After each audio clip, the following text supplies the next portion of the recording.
Hello प्यारे बच्चे, कैसे हैं आप लोग। उम्मीद है कि आप लोग सब कोई 2026 इंटर की आर्ट्स फैकल्टी के लिए आप लोग परीक्षा की तैयारी बहुत जोर से शोर से कर रहे होंगे।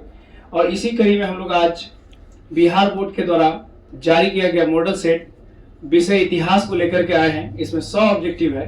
100 ऑब्जेक्टिव में से आज हम लोग 50 ऑब्जेक्टिव को सॉल्व करेंगे। आप लोग मेरे साथ इस वीडियो में जुड़िए और देखिए कि आपका 50 में से कितना ऑब्जेक्टिव सही हो रहा है। इसमें देखिए आप लोग, ये जो है इंटरमीडिएट परीक्षा 2026 का मॉडल सेट है। इसमें टोटल 100 क्वेश्चन है। 100 क्वेश्चन में आपको 50 क्वेश्चन आज हम लोग हल करेंगे। 50 क्वेश्चन का सही आंसर मिलेगा आपको। आप अपने तैयारी को जांचिए हम लोगों के साथ कि आपके कितने आंसर सही हो रहे 50 में। बाकी 50 ऑब्जेक्टिव का वीडियो कल आप लोगों को मिलेगा इसी चैनल पर। तो चलिए शुरुआत करते हैं हम लोग पहले प्रश्न से। पहला प्रश्न है, मोहनजोदड़ो का उत्खनन किसने किया था। ऑप्शन पहला है एस.एन. राय, दयाराम साहनी, बी.के. थापर, राखलदास बनर्जी। तो इसका पहला क्वेश्चन का आंसर देखेंगे हम लोग। पहला क्वेश्चन का जो आंसर है वो है दयाराम साहनी। इसका करेक्ट आंसर होगा दयाराम साहनी। आप लोग भी कमेंट में लिख सकते हैं क्या सही आंसर होगा। चलिए दूसरे प्रश्न की ओर। दूसरा प्रश्न है हम लोग के पास। दूसरा प्रश्न है, हल से जुते खेत के साक्ष्य किस हड़प्पा स्थल से मिले हैं। किस हड़प्पा स्थल से मिले हैं। मोहनजोदड़ो, लोथल, इनमें से कोई या कालीबंगन। इसका सही आंसर क्या होगा, कालीबंगन होगा। सही आंसर कालीबंगन। तीसरा प्रश्न है हम लोग के पास। तीसरा प्रश्न है, हड़प्पा पाई मुहर मुख्यतः किससे बनी थी। हड़प्पा पाई मुहर यानी उस समय जो हड़प्पा सभ्यता जो था वो लोग व्यापार करते थे मेसोपोटामिया के साथ और दूसरी सभ्यताओं के साथ। उनके पास व्यापार के लिए मुहर होता था। वो जो मुहर है वो किसकी बनी होती थी। तो आंसर यहाँ पे ऑप्शन है हम लोग के पास बलुआ पत्थर, सेलखड़ी पत्थर, सोना या संगमरमर की। तो आप करेक्ट आंसर आपको भी पता होगा सेलखड़ी। अगर आपकी तैयारी अच्छी है तो आपको आंसर पता होगा। चौथा प्रश्न है, हड़प्पा स्थलों से किन जंगली जानवरों की हड्डियां मिली हैं। वराह यानी सुअर की, हिरण की, इनमें से सभी या घड़ियाल की। तो एक बार जान लीजिए, हड़प्पा स्थल जो था वहां पर जो हड्डियां मिली जानवरों की, उसमें सुअर की भी हड्डियां मिली थी, हिरण की भी हड्डियां मिली थी और घड़ियाल की भी हड्डियां मिली थी। इसका मतलब ये हुआ कि इस प्रश्न का जो सही उत्तर होगा वो डी ऑप्शन होगा, इनमें से सभी। चलिए पांचवा प्रश्न की ओर। पांचवा प्रश्न है, मनकों में छेद करने के विशेष उपकरण। मनकों में छेद करने के विशेष उपकरण किस स्थल पर मिले। धौलावीरा, लोथल, चहुंद्रो या इनमें से सभी।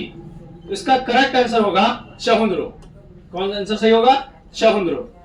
प्रश्न नंबर 6 हम लोग के पास, मेसोपोटामिया के लेख में वर्णित हाजा पक्षी। कौन सी पक्षी, हाजा पक्षी।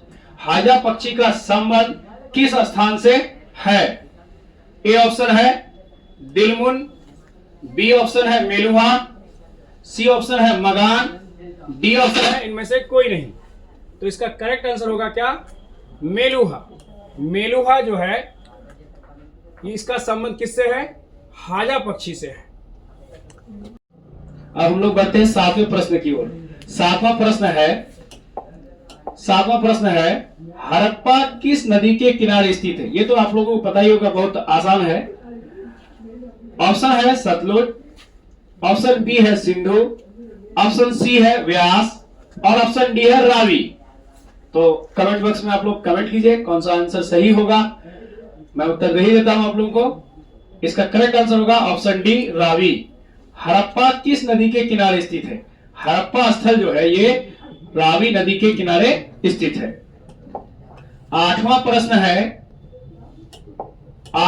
है, भारतीय पुरातत्व का पिता किसे कहा जाता है। ऑप्शन है Cunningham, option B Marshall, option C Curzon और ऑप्शन डी है विलियम जोन्स। तो इसका करेक्ट आंसर बता सकते हैं आप लोग, इसका करेक्ट आंसर क्या है। इसका करेक्ट आंसर है कनिंघम। कमेंट करते जाइए आप लोग। करेक्ट जो भी प्रश्न आता है स्क्रीन पर पढ़िए, स्क्रीन पर पढ़ने के बाद आप कमेंट करिए, देखिए कि आपका कमेंट का जो आंसर है वो मेरे साथ सही हो रहा है कि नहीं हो रहा है। चलिए नेक्स्ट प्रश्न की ओर। नेक्स्ट प्रश्न है 9 नंबर क्वेश्चन है 1830 के दशक में ब्राह्मी 1830 के दशक में ब्राह्मी और खरोष्ठी लिपि का अर्थ किसने निकाला? Option A James Prinsep, option B Wheeler, option C Marshall, option D Cunningham. इसका सही आंसर है जेम्स प्रिंसेप। जेम्स प्रिंसेप ऐसे व्यक्ति थे जिसने ब्राह्मी और खरोष्ठी लिपि का अर्थ पढ़ के निकाला था, क्योंकि इसको पढ़ना बहुत कठिन था। वो पहले व्यक्ति थे। 10वां प्रश्न है प्रयाग प्रशस्ति में समुद्रगुप्त की तुलना किस देवता से की गई है? ऑप्शन ए कुबेर से, ऑप्शन बी वरुण से, ऑप्शन सी इंद्र से और ऑप्शन डी इनमें से सभी से। तो कुबेर, वरुण, इंद्र या ऑप्शन डी इनमें से सभी से। इसका करेक्ट जो आंसर होगा सी, इंद्र देवता से किसकी तुलना की गई है? समुद्रगुप्त की तुलना की गई है। 11वां प्रश्न है हम लोग के पास सुदर्शन झील। जानती हैं आप लोग, प्राचीन काल का ये बहुत ही नामी झील है। इसका कई बार मरम्मत हुआ है, कई बार टूटा है ये। सुदर्शन झील का निर्माण किस काल में हुआ था? मौर्य काल में, कुषाण काल में, गुप्त काल में, इनमें से कोई नहीं। तो इसका करेक्ट आंसर होगा क्या? ए मौर्य काल में। सुदर्शन झील का निर्माण किस काल में हुआ था? मौर्य काल में। नेक्स्ट प्रश्न है प्रश्न नंबर 12। तमिल संगम साहित्य में उल्वर किसे कहा जाता था? तमिल संगम साहित्य में उल्वर किसे कहा जाता था? दास को, ऑप्शन ए दास को, ऑप्शन बी हलवाहा को, ऑप्शन सी जमींदार को, ऑप्शन डी व्यापारी को। तो इसका करेक्ट आंसर हो जाएगा ऑप्शन बी हलवाहा को।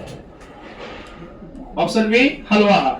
जो ही प्रश्न आपके स्क्रीन पर आता है आप क्वेश्चन पढ़िए, क्वेश्चन पढ़ने के बाद ऑप्शन पढ़िए, ऑप्शन पढ़ने के बाद आप कमेंट डालिए, क्योंकि देखिए कि फिर हम जो आंसर बता रहे हैं वो आंसर आपके साथ मैच करता है कि नहीं, आपका 50 में से कितना नंबर सही आता है। समय बहुत कम है, मिलाइए आप लोग, देखिए कितना आंसर सही हो रहा है। 13वां प्रश्न है अर्थशास्त्र के लेखक कौन थे?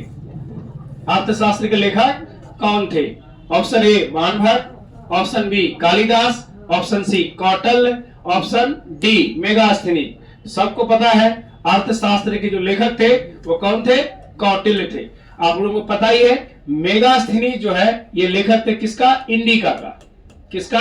इंडिका का, है ना। सेल्यूकस निकेटर का ये क्या था? राजदूत था मेगास्थनी, उसके साथ आया था ये। 14वां प्रश्न है धम्म के प्रचार के लिए महामात्य की नियुक्ति किसने की थी? Option A Chanakya, option B Kanishka, option C Ashoka, option D Samudragupta. तो धम्म के प्रचार के लिए धम्म महामात्य की नियुक्ति अशोक ने की थी। 15वां प्रश्न हम लोग के पास श्रावस्ती किस महाजनपद की राजधानी थी? श्रावस्ती किस महाजनपद की राजधानी थी? Panchal, option B Kosal, option C Kashi, option D Anga. तो श्रावस्ती जो है ये कोसल की राजधानी थी। कौन से महाजनपद की? कोसल महाजनपद की राजधानी थी। 16वां प्रश्न है कनिष्क का राज्यारोहण कब हुआ? यानी कनिष्क कब राजा बने? ऑप्शन ए 78 ईस्वी, ऑप्शन बी 78 ईस्वी, ऑप्शन बी 57 ईसा पूर्व, ऑप्शन सी 321 ईसा पूर्व और ऑप्शन डी है 320 ईस्वी। इसका करेक्ट आंसर होगा 78 ईस्वी। कनिष्क का जो है राज्यारोहण कब हुआ था? 78 ईस्वी को हुआ था। 17वां प्रश्न है पाणिनि ने किस व्याकरण ग्रंथ की रचना की? पाणिनि ने किस व्याकरण ग्रंथ की रचना की? Option A Mahabhashya, option B Ashtadhyayi, option C Dharmasutra और इनमें से कोई नहीं। तो पाणिनि ने जिस व्याकरण ग्रंथ की रचना की थी उसका नाम है अष्टधाई। अष्टधाई। 18वां प्रश्न है, कुंती और निषादी के लेखक कौन हैं? कुंती और निषादी के लेखक कौन है? जयशंकर प्रसाद, महाश्वेता देवी, प्रेमचंद, महादेवी वर्मा। तो इसका करेक्ट आंसर है महाश्वेता देवी। 19वां प्रश्न है स्क्रीन पर, हिडिंबा किसकी पत्नी थी? यह भी आसान प्रश्न है, मेरे ख्याल से आप लोग उत्तर को कमेंट बॉक्स में डाल दिए होंगे। ए ऑप्शन है अर्जुन, बी ऑप्शन है भीम और सी ऑप्शन है घटोत्कच, डी ऑप्शन है कर्ण। इसका करेक्ट आंसर क्या है? भीम। भीम की पत्नी थी कौन? हिडिंबा। 20वां प्रश्न है, पुरुष सूक्त किस वेद का हिस्सा है? पुरुष सूक्त किस वेद का हिस्सा है? ए ऑप्शन है ऋग्वेद, बी ऑप्शन है सामवेद, सी ऑप्शन है यजुर्वेद और डी ऑप्शन है अथर्ववेद। इसका करेक्ट आंसर है प्यारे बच्चों ऋग्वेद। क्या सही आंसर है? ऋग्वेद। उसके बाद प्रश्न नंबर 21, जरथुस्त्र कहां के चिंतक थे? ये एक चिंतक थे, सोचते थे। ये कहां के थे? कौन से देश के थे? ऑप्शन ए है ईरान और ऑप्शन बी है रोम, ऑप्शन सी है यूनान, ग्रीस को यूनान कहते हैं बच्चों, और ऑप्शन डी है चीन। इसका करेक्ट आंसर है ऑप्शन ए ईरान। नेक्स्ट प्रश्न हम लोग के पास 22वां प्रश्न है। ये 50 प्रश्नों का आंसर देखना है हम लोगों को सही सही। 22वां प्रश्न है, बौद्ध ग्रंथों में हमें कितने संप्रदायों या चिंतन परंपराओं का उल्लेख मिलता है? बौद्ध ग्रंथों में हमें कितने संप्रदायों या चिंतन परंपराओं का उल्लेख मिलता है? Option A 12, option B 24, option D 64 और ऑप्शन सी है 32। तो देखिए आप लोग बताइए इनमें से कौन सा आंसर सही है। ऑप्शन करेक्ट है डी 64। 23वां प्रश्न है, बुद्ध की शिक्षाएं किस पिटक में रखी गई थी? ऑप्शन ए है विनय पिटक, ऑप्शन बी है अभिधम्म पिटक, ऑप्शन सी है सुत्त पिटक और ऑप्शन डी है इनमें से सभी। तो इसका करेक्ट आंसर बच्चों सुत्त पिटक। कौन सा सही आंसर है? सुत्त पिटक। 24वां प्रश्न है, अजीत केशकमलीन किस धर्म या संप्रदाय से संबंधित थे? आजीवक, लोकायत, जैन या बौद्ध? मेरे ख्याल से इसका सही आंसर क्या होना चाहिए आप लोग कमेंट कर सकते हैं। इसका करेक्ट आंसर है लोकायत।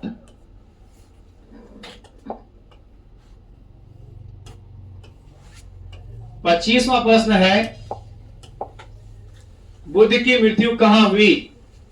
बुद्ध की मृत्यु कहां हुई? ऑप्शन ए है लुम्बिनी, ऑप्शन बी है सारनाथ, ऑप्शन सी है बोधगया और ऑप्शन डी है Kushinagar. Option A Lumbini, option B Sarnath, option C Bodhgaya, option D Kushinagar. तो इसका करेक्ट आंसर है क्या? कुशीनगर। 26वां प्रश्न है आपके पास, बुद्ध के बचपन का नाम क्या था? मेरे ख्याल से ये आप लोग क्लास 6-7 में भी पढ़े होंगे। फिर आपके पास ये प्रश्न आया है। ऑप्शन ए है सिद्धार्थ, ऑप्शन बी है राहुल, ऑप्शन सी है वर्धमान और ऑप्शन डी है जमाली। इसका करेक्ट आंसर है प्यारे बच्चों सिद्धार्थ, ऑप्शन ए। 27वां प्रश्न है आपके पास स्क्रीन पर, किसके कहने पर बुद्ध ने संघ में महिलाओं को प्रवेश करने की अनुमति दी? किसके कहने पर बुद्ध ने संघ में महिलाओं को प्रवेश करने की अनुमति दी? आनंद के कहने पर, उपाली के कहने पर, देवव्रत के कहने पर या राहुल के कहने पर? तो भाई बच्चों इसका सही आंसर होगा क्या? आनंद। ये जो आनंद है ये शिष्य था किसका? बुद्ध का। अपने शिष्य के कहने पर यानी अपने शिष्य आनंद के कहने पर बुद्ध ने महिलाओं को संघ में प्रवेश की क्या दी थी? अनुमति दी थी। 28वां प्रश्न है, कलकत्ता में इंडियन म्यूजियम की स्थापना कब हुई? 1814, बी ऑप्शन है 1834, सी ऑप्शन है 1851 और डी ऑप्शन है 1854। तो इसका करेक्ट आंसर है प्यारे बच्चों 1814। 2 फरवरी 1814 ईस्वी को कलकत्ता में इंडियन म्यूजियम की स्थापना हुई थी। 29वां प्रश्न है, अशोक के आदेश से किस संप्रदाय के संतों के लिए बराबर की गुफाएं बनाई गई थी? संतों को रहने के लिए गुफाएं बनाई गई थी। अशोक के आदेश से किस संप्रदाय के संतों के लिए बराबर की गुफाएं बनाई गई थी? ऑप्शन ए है लोकायत, ऑप्शन बी है आजीवक, ऑप्शन सी है बौद्ध और ऑप्शन डी है इनमें से कोई नहीं। इसका करेक्ट आंसर क्या होगा? आजीवक। क्या करेक्ट आंसर है? आजीवक। 30वां प्रश्न हम लोग के पास स्क्रीन पर, किताबुल हिंद में कितने अध्याय हैं? किताबुल हिंद में कितने अध्याय हैं? A option 12, B option 24, C option 64 और डी ऑप्शन हमारे पास है 80। तो आप लोग देख सकते हैं कौन सा आंसर इसमें सही होगा। कमेंट कीजिए आप लोग कमेंट बॉक्स में, फिर मैं बताता हूं आपको इसका कौन सा ऑप्शन सही है। तो इसका करेक्ट जो ऑप्शन है प्यारे बच्चों वो है आपका ऑप्शन डी 80 अध्याय है। 31वां प्रश्न है आपके पास, फारसी और अरबी भाषा के अलावा अल बरूनी को किस भाषा का ज्ञान था? एक यात्री था जो भारत आया था, अल बरूनी, पता ही आप लोगों को इसके बारे में। इनको फारसी का भी ज्ञान था, अरबी का भी ज्ञान था। इसके अलावा और किन भाषाओं का इसको ज्ञान था? सीरियाई भाषा, हिब्रू भाषा, संस्कृत भाषा या इनमें से सभी? तो प्यारे बच्चों ये बात जान लीजिए कि अल बरूनी एक ऐसे यात्री थे जिनको इनमें से सभी भाषाओं का ज्ञान था। तो समझ गए होंगे आप लोग कि इस प्रश्न का सही उत्तर कौन सा ऑप्शन होगा। सही आंसर है इसका ऑप्शन नंबर डी, इनमें से सभी। 32वां प्रश्न है, इब्न बतूता लिखा गया है, ये बोर्ड की तरफ से टाइपिंग मिस्टेक कह सकते हैं, इब्न बतूता होना चाहिए, है ना। इब्न बतूता किसके शासनकाल में भारत आया? अलाउद्दीन खिलजी, मोहम्मद बिन तुगलक, बलबन या इल्तुतमिश? आप लोग कमेंट कर सकते हैं, कमेंट करके बता सकते हैं कि कौन सा आंसर सही है। अलाउद्दीन खिलजी है ए ऑप्शन में, बी ऑप्शन में है मोहम्मद बिन तुगलक और सी ऑप्शन है इल्तुतमिश और डी ऑप्शन है बलबन। तो प्यारे बच्चों इसका करेक्ट आंसर है बी, मोहम्मद बिन तुगलक। 33वां प्रश्न है, फ्रांसीसी जौहरी जयो बैप्टिस्ट टैवर्नियर ने कितनी बार भारत की यात्रा की? नाम से इसे पढ़ लीजिएगा। फ्रांसीसी जौहरी ज्यो बैप्टिस्ट टैवर्नियर ने कितनी बार भारत की यात्रा की? ऑप्शन ए है 2, ऑप्शन बी है 4, ऑप्शन सी है 6 और ऑप्शन डी है 10। तो प्यारे बच्चों याद रखिएगा, टैवर्नियर ने जो है भारत की यात्रा 6 बार की थी। कितनी बार? 6 बार। 34वां प्रश्न है, फ्रांसवा बर्नियर कितने वर्षों तक भारत में रहा? फ्रांसवा बर्नियर कितने वर्षों तक भारत में रहा? A option 3, B option 6, C option 9 और डी ऑप्शन 12। तो प्यारे बच्चों इसका क्या करेक्ट आंसर होगा? आप लोग कमेंट बॉक्स में कमेंट कर सकते हैं। 34 नंबर का करेक्ट आंसर है ऑप्शन डी 12। फ्रांसवा बर्नियर जो है भारत में 12 वर्षों तक रहा। प्रश्न 35, जगन्नाथ मंदिर कहां स्थित है? Option A Puri, option B Cuttack, option C Bhubaneswar, option D Mathura. तो प्यारे बच्चों आप सबको पता होगा जगन्नाथ मंदिर जो है वो पुरी में स्थित है। 36वां प्रश्न है, जल्दी जल्दी हम लोग प्रश्न को ले लेते हैं। अब 36वां प्रश्न है, अलवार किस देवता की उपासना करते थे? अलवार किस देवता की उपासना करते थे? ऑप्शन ए है ब्रह्मा, ऑप्शन बी है शिव, ऑप्शन सी है अग्नि और ऑप्शन डी है विष्णु। तो अलवार जो है प्यारे बच्चों वो विष्णु भगवान की उपासना करते थे। करेक्ट आंसर क्या होगा? Option D. 37वां ऑप्शन है, 37वां प्रश्न हम लोग के पास, निम्नलिखित में से कौन नयनार संत नहीं है? निम्नलिखित में से कौन नयनार संत नहीं है। Option A Karaikal Karaikkal Ammaiyar, option B Sundarar, option C Appar और ऑप्शन डी अंडाल। तो प्यारे बच्चों ये जान लीजिए, करैक्कल अमैयार ये भी आपका नैनार संत है, सुंदरार ये भी नैनार संत है, अप्पार ये भी नैनार संत है। तो आप समझ ही गए होंगे कि कौन सा करेक्ट इसका आंसर होगा। ऑप्शन डी इसका करेक्ट आंसर है, अंडाल नैनार संत नहीं है। 38वां प्रश्न है आपके पास, ख्वाजा मोइनुद्दीन चिश्ती का दरगाह कहां है? Option A Delhi, option B Ajmer, option C Patna और ऑप्शन डी बिहार शरीफ। तो एक बात जान लीजिए प्यारे बच्चों, इसमें बच्चे बहुत कंफ्यूज करते हैं, दिल्ली मार देते हैं। इसका करेक्ट आंसर क्या होगा? बी अजमेर शरीफ। ख्वाजा मोइनुद्दीन चिश्ती का दरगाह अजमेर शरीफ में है, निजामुद्दीन औलिया जो है प्यारे बच्चों ये दिल्ली में है। इसमें कोई कंफ्यूजन नहीं रखना है। 39वां प्रश्न है, अमीर खुसरो किसके अनुयायी थे? 39वां प्रश्न है, अमीर खुसरो किसके अनुयायी थे? आप क्वेश्चन पढ़ सकते हैं, ऑप्शन पढ़ लीजिए, उसके बाद आप कमेंट कर दीजिए कि कौन सा आंसर सही है। Option A Nizamuddin Auliya, option B Moinuddin Chishti, option C Nasiruddin Chirag Dehlavi और ऑप्शन डी है कुतुबुद्दीन बख्तियार काकी। इनमें से कौन सा ऑप्शन सही आप बता सकते हैं? इसका सही आंसर है प्यारे बच्चों Nizamuddin Auliya, option A.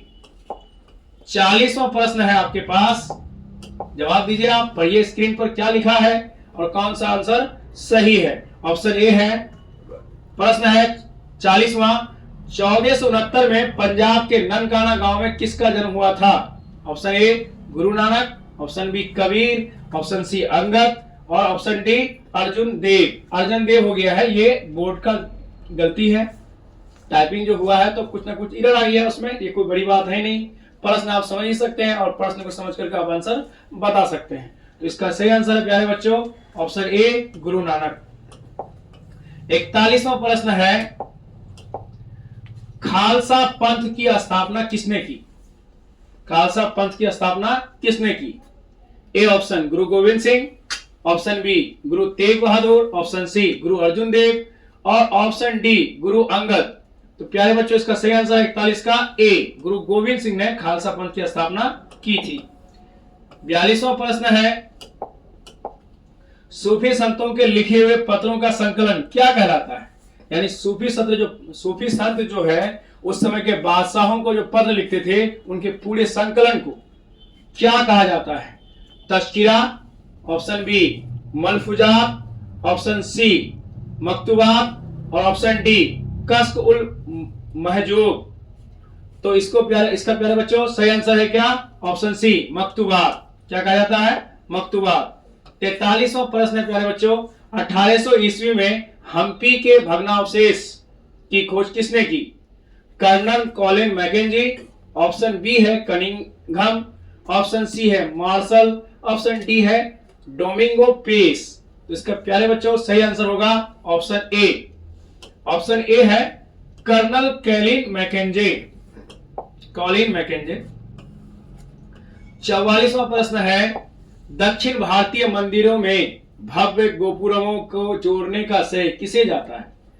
Ram Rai, option A है, ऑप्शन बी है देवराय, ऑप्शन सी देवराय 2 और ऑप्शन डी है कृष्ण देव राय। इसका आंसर बता दीजिए आप लोग क्या है? इसका करेक्ट आंसर है प्यारे बच्चों ऑप्शन डी कृष्ण देव राय। 45वां प्रश्न है, निकोलो दे कांति किस देश का व्यापारी था? एक व्यापारी था जो भारत व्यापार करने के लिए आया था। आप बता सकते हैं इनमें से कौन से देश का ये व्यापारी था? ऑप्शन ए है रूस, ऑप्शन बी है स्पेन, ऑप्शन सी है इटली और ऑप्शन डी है पुर्तगाल। प्यारे बच्चों इसका सही आंसर है ऑप्शन सी इटली, इटली का व्यापारी था। 46वां प्रश्न है, बहमनी राज्य की स्थापना कब हुई? बहमनी राज्य की स्थापना कब हुई? ऑप्शन ए 1333, ऑप्शन बी 1336 और ऑप्शन सी है यहाँ पर देख सकते हैं आप लोग 1347, ऑप्शन डी है 1351। तो प्यारे बच्चों इसका सही आंसर होगा 46 का 1347। 1347 ईस्वी में बहमनी राज्य की स्थापना हुई थी। 47वां प्रश्न है, विजयनगर के संरक्षक देवता विरूपाक्ष। विजयनगर के संरक्षक देवता विरूपाक्ष किस देवता के एक रूप में माने जाते हैं? Option A Vishnu, option B Shiv, option C Kartikeya और ऑप्शन डी गणेश। तो प्यारे बच्चों इसका आंसर सही है ऑप्शन बी शिव। 48वां प्रश्न है विजयनगर के मंदिरों की क्या विशेषता है? यानी विजयनगर में जो मंदिरें हैं उनकी क्या विशेषता है, उनके अंदर क्या खूबियां हैं? ऑप्शन है ऊंचे गोपुरम, ऑप्शन बी है रथ गलियां और ऑप्शन सी है कल्याण मंडप और ऑप्शन डी है इनमें से सभी। तो प्यारे बच्चों विजयनगर की जो मंदिरें हैं उनमें जो उनके जो गुण है, उनकी जो विशेषता है, इनमें ऊंचे गोपुरम ये भी है, रथ गलियां ये भी है, कल्याण मंडप ये भी है। इसका मतलब इसका जो आंसर सही है वो है ऑप्शन डी इनमें से सभी। 49वां प्रश्न है कृष्णदेव राय के कद काठी का वर्णन किस विदेशी यात्री ने किया? कृष्णदेव राय ये राजा थे, उनके कद काठी का वर्णन किसने किया? ए बारबोसा, बी डोमिंगो पेस, सी फर्नांडो नूनीज और डी निकोलो दे कांति। तो प्यारे बच्चों इसका जो कद काठी का वर्णन है कृष्णदेव राय का, इसमें जो किया है उसने, उसका नाम है डोमिंगो पेस, ऑप्शन बी। 50वां प्रश्न में आइए हम्पी को यूनेस्को द्वारा विश्व पुरातत्व स्थल कब घोषित किया गया? Option A 1976, option B 1981, option C 1986 और ऑप्शन डी है 1981। तो प्यारे बच्चों आप बता सकते हैं यूनेस्को द्वारा जो है हम्पी को पुरातत्व स्थल घोषित किया गया है। आप सबको पता होगा यूनेस्को जो है ये संयुक्त राष्ट्र संघ का ही एक अंग है जो प्राचीन इमारतों को संरक्षित करने का कार्य करती है। आप कह दीजिए कि इनमें से कौन सा ऑप्शन सही है? यूनेस्को द्वारा विश्व पुरातत्व स्थल कब घोषित किया गया? इसका करेक्ट आंसर है प्यारे बच्चों 1986 सी। तो आज हम लोगों ने 50 प्रश्नों का उत्तर देखा है। आपका कमेंट बॉक्स में बताइए 50 में से कितने आंसर सही हुए, आपको कितने और तैयारी करने की जरूरत है। फिर हम लोग नेक्स्ट 50 प्रश्नों के साथ कल मिलेंगे। Thank you.